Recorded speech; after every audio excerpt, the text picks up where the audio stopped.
So, quick video here on empaths, highly sensitive people, and empaths. These are just words. We've got to look beyond the words. What really is being described here is, in my opinion, I think highly sensitive people is not the worst words, not the worst collection of words to describe this. The way I see it is that it's people who see more in a different way, more detail. People who can sit, observe something like a tree and just see like more detail in things. I actually got a message from a friend of mine a couple of days ago, and he signed it off with "Take care, my fellow empath," which is why this came to mind. First time I came across these terms was maybe a couple of years ago, 2 or 3 years ago. Empaths, people who can feel what others are feeling, can maybe empathize, and highly sensitive people it's a similar realm, and it's a realm of people who, as I said, can see more, can see the details more, okay? For sure, I have these characteristics personally, and I think that more and more people have these characteristics these days. There's absolutely nothing wrong with any of these characteristics. In fact, they're strengths, and I look at them as superhero strengths. Highly sensitive people or empathic people, they see more. They can see the details. They can see micro facial expressions, micro behaviors. They can sense the energy of people. They can sense what people are feeling. And it's not magic. It's, like I said, it's based on being able to see more. So it comes from a place of awareness, heightened awareness. It comes from a place of heightened senses. I could talk all day about this, but I think for a lot of people it can be triggered by, or let's not say triggered, but it can be influenced and inspired by, let's say, the type of lifestyle you have. For example, I have spent many years producing music, mastering music, which requires more attention to detail, being able to listen more clearly. So jobs that have this sort of attention to detail, whether it's an artistic job, it can be any sort of job, whatever work that requires more and more attention to the micro details can train you to see more in things. Now, it can also, I believe, be inspired and influenced by trauma in life, because I argue, I've mentioned in several of my videos that trauma, one of the gifts of trauma is more awareness, because we kind of go through life on autopilot when we're children. Autopilot, then boom, something hurts, which requires an awakening of a new layer of awareness. And I don't believe awareness is something that ever ends. You'll never be fully aware, in my opinion. It's just a continuous journey of constantly becoming more and more aware of things. So with empathic people or highly sensitive people, we'll see more when they are communicating with people, will feel more. There's an interesting thing that we have within our brain. It's called mirror neurons, and these neurons basically will mirror and reflect what we see in people's emotional responses, and it will mirror within ourselves. So, for example, if we see someone get stung or burn themselves and kind of go, ah, then we feel that. Ah, we can feel it within us. And I think that plays a part in this story of empaths and highly sensitive people, is that when we can see, let's say if we're having a conversation with someone and we can see their micro facial expressions, micro expressions, or micro body language, or let's not even talk about micro, just body language.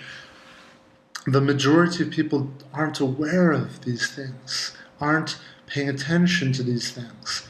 They have a different view of life, and it's not worse or better, it's different.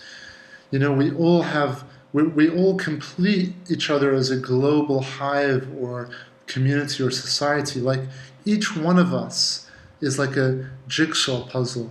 We all are absolutely unique. We all have our unique superpowers and abilities. And empathic, highly sensitive people, our ability is we can notice tiny, tiny little things.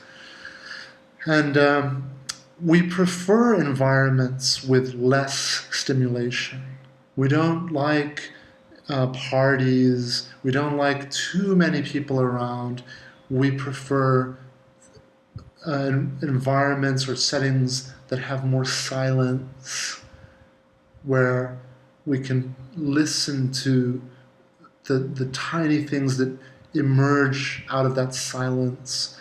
Empathic, highly sensitive people seem to be more at peace in nature, where there's lower lighting, where things are just a little bit more chilled. And I actually was thinking, like I would hike, and whenever the sun starts to set and it's more twilight, I feel a lot more at ease, a lot more comfortable. And if we trace our origins, I believe it's in our hunter-gatherer instinct to be able to pay attention to little sounds. So I would even argue that we all have it within us to be highly sensitive, to be empathic as a survival mechanism. And it's just our loud, noisy society, the city, the bustling, the noise, most people don't realize how much noise there is. I only started to become aware of noise when I moved I have a place up in the mountains in California. I'm very lucky to have this place. And it's all pretty much hills and farms, and my nearest neighbors are 13 acres away, and it's dead silent, so much that you can start to notice the noise that we live in every day. For example, like your fridge. Most people aren't aware of the fridge and how much noise that thing generates. Imagine this constant buzzing, and it's not a pleasant sound. It's a disturbing sound, I would argue. And the fridge is just one thing. There's traffic, there's layers upon layers of sound. And as I said, as someone who masters music, sound has been an avenue for me to strengthen my focus, my sensitivity, my awareness. So being highly sensitive is an absolute gift. If anyone out there feels in the same way, gets drained around in parties, gets drained around too many people, around crowds, doesn't like noisy environments so much. Remember, I believe in balance. So I believe that it's important in our society to be able to handle both, be able to go to a party, be able to socialize, be able to live in a city, be able to do all of this stuff, but also be able to handle silence, to enjoy nature, to bathe in less stimulation. So finding a good balance is important in our life because you can't escape traffic. You can't, escape people. You can't expect a fridge that doesn't buzz. Not yet, at least. But I am not a huge believer in this spiritual school, you have to learn how to process everything in a way that gets filtered into peace and bliss. I think that absolutely having some ability to do that is very important. If you're in a chaotic, terrible environment, teachers like Eckhart Tolle, Muji, and all these other spiritual teachers will teach you how to be at peace in those environments. I don't think that you really need to depend on that fully. As I say in a lot of my videos, we have legs, we have a mind, we can change our environment as well. Having a balance between being able to process what's going on and interpret it in a way that benefits us, that doesn't irritate us, that doesn't anger us, frustrate us, stress us out, but also not feeling frustrated if we can't be Zen all the time. And realize that, hey, we're not all going to be like the Buddha or Jesus or Osho. Look, these people, their environments were highly geared for them. If you look at Eckhart Tolle, his environment is so geared to his ability as a human being to be at his best. Even when he's lecturing people or doing his seminars, he has a flower next to him. He insists on having a flower next to him.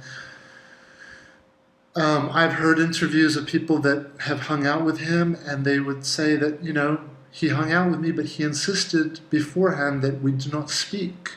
I mean, everyone would be at bliss with that situation.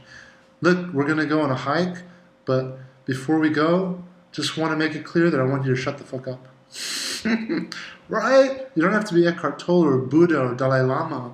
A lot of these people who follow these spiritual leaders don't realize that these spiritual leaders have custom tailored their environment to suit them.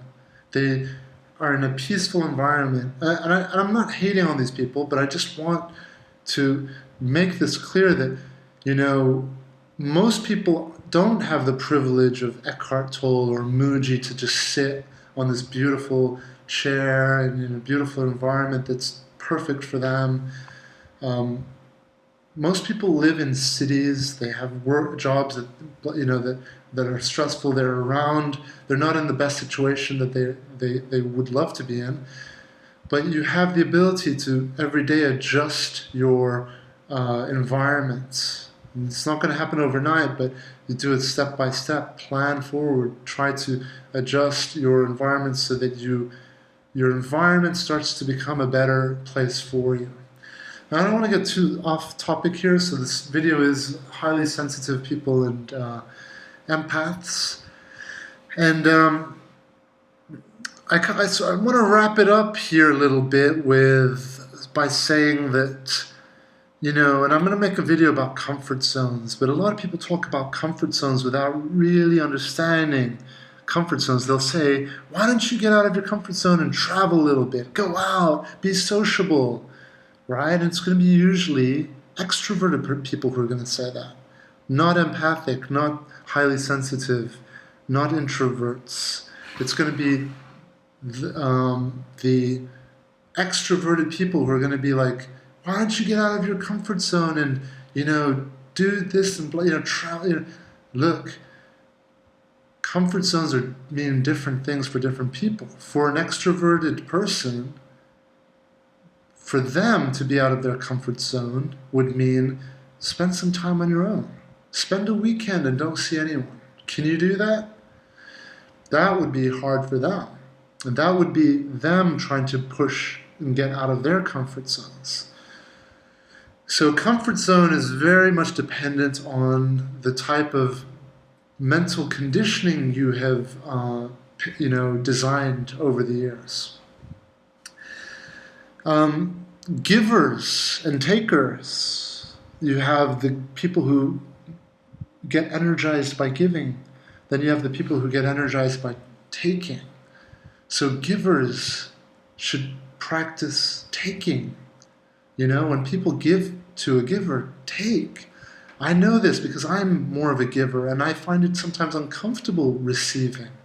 And my practice has to be to take, to receive, and to find that comfort with receiving. There's a really cool Bob Dylan song. I can't remember the name of it. It's a really well known one, and can't remember the exact lyrics, but it goes along the lines of, you got to be able to give, but you've also got to be able to take. And it's very true. Part of our health is, don't just be a giver, a giver, a giver. I have people in my family that are just natural born givers. And for them, it's important to practice taking, receiving. Same, like I said, with people who lack and have the need for taking. They need to practice giving, being more of a giver. So I don't get bogged down too much with titles like highly sensitive people or empaths. And I discourage people to get too attached to these names. They're not important. The names are not important. At the end of the day, all my videos are about mastering your attention and how focusing your attention on yourself energizes you. And that at the core will even address this whole empathic, highly sensitive people thing. It will address the introverted, the extroverted thing. Okay? And these are just words. At the end of the day, it's about how much of your power are you giving away. And to be highly sensitive or empathic is a gift, but it can be a curse if we lose ourselves in the process. If we're so fascinated by someone's behavior and how they feel and where are they, and we are picking up, and then we're basically being affected by their mood, we're basically giving way too much of our attention to them rather than keeping our attention on ourselves, which is what generates power. I met up with someone today, and very cool person, cool enough to say that she just really needed to be energized by me today. And I told her that, yeah, no, it's fine, and it's my pleasure to be able to do that. But we can, the more you become aware of your power, your sensitivity, and the state of other people around us, the more we become sensitive to these things, the more we can become more protective or more aware of our power levels and who we choose to spend our time with. I'm super picky of who I spend my time with these days. There are people who lack and they need and they drain and they need energy. And as I've said in my previous videos, it's sometimes not their fault. It's like there are some chemical compounds, and I've used this example before. Some of you may have heard me say that you'll have like an atom or whatever like compound it is. It can be a molecular structure, chemical structure that will maybe lack an electron. And when this chemical compound comes in contact with it that has an extra electron, it's just within chemical scientific nature that this one will just take that electron to complete itself. That's how they do a lot of stuff, like, I think, I'm not sure, but my chemistry classes were years ago. That's how they like coat do like silver plating, gold plating, stuff like that. So being aware that one of my coaching clients, I hate the word clients. If anyone else can come up with a better word, like I think students isn't even correct, but feels more correct than client to me. I just don't like that word for some reason. Um, but yeah, one of my clients has really shown an incredible breakthrough with their understanding of this power that we have. And I'm so proud of this person and so excited about seeing that they've learned such an important thing, because I think it's the most important thing. And if there is some secret to life, which there really isn't, but if there is, it is to learn how to master your attention, how to master your power, how to become aware of the energy within you and how, what gives you power. For me, just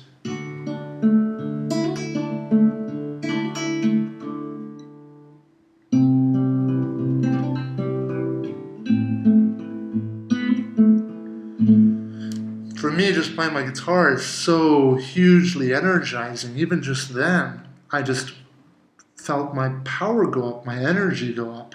And we can, it's the same with artists or musicians or people who climb mountains or do yoga. It can be anything. I don't believe that the guitar is giving me energy or the melodies are giving me energy. I just believe that it's bringing my focus and attention here into to me. It's bringing my attention to myself. So whenever I play, I'm basically showering myself. I'm actually blocking a lot of power from leaking out of me. And that's where the energy comes from. Because the energy is not coming from the guitar. The energy is being generated within us constantly. Every single one of you out there watching this video right now, your energy is being created. It's like an everlasting spring.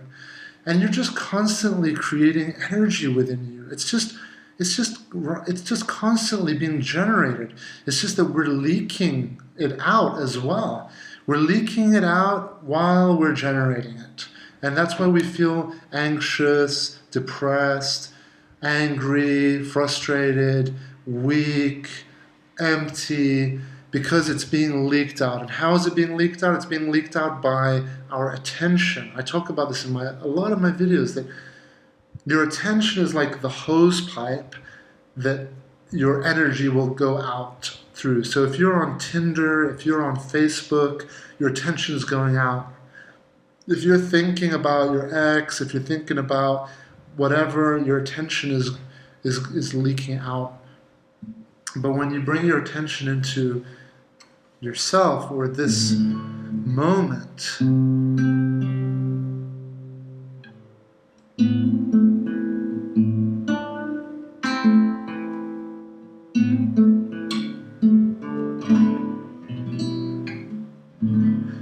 if I'm doing jiu-jitsu, it's the same thing. I get really, kind of in this moment, and I start to feel my body. I feel, where I am.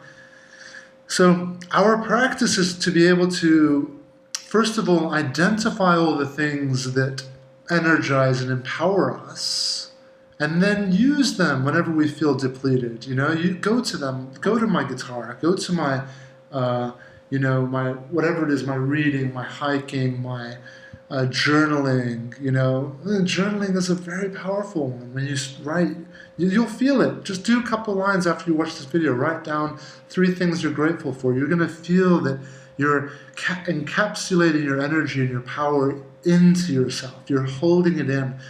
The more and more we hold it, we become powerful, confident, and then we go out in the world and we can share it. The world that we live in, I don't want to paint the negative picture, because there's so much energy out there. There's so many beautiful people, energizing people, but there's also a lot of people out there who lack and are suffering, and as soon as they see someone who has energy and power, they're going to you know, swarm, like those chemical compounds. It's not in their, it's not their choice. They just need. They're going to spot the energy and boom, they're going to come. They're going to try and take. So, to all the people who watch my videos, to all the people who follow me, be diligent, be disciplined about who you let into your life. Keep that distance, with the people that might be draining or taking, and then move closer to the energizing people.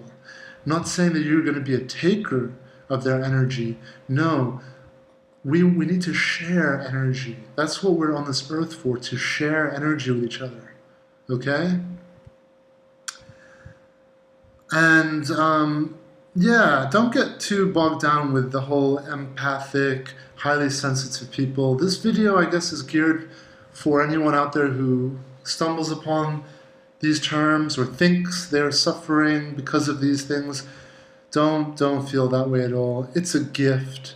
I've done the partying and the socializing and all of this, and I've done being, spending a lot of time with myself and just being creative. I do them both. And personally, for me, I have found a lot more strength, power, and productiveness when I come to myself and I, spend time with myself. The partying, all of this, it's cool, it's okay. Like, I enjoy it sometimes, but I feel like it depends on the party. It depends on the people you're with. It depends on the environment. So, be picky. Make effort to find better parties, better groups of people, better dates, better relationships, better jobs, better places to live, better, and when I say better, I mean better for you, more suited to you, okay? And keep an eye on your energy. Keep an eye on what depletes you and what empowers you. And this is your vessel. We're riding these vessels through this world. So protect your vessel. Keep it energized. Keep it strong. Keep it working as beautifully as you can, physically, mentally, emotionally. And that's my video. Hope it helps.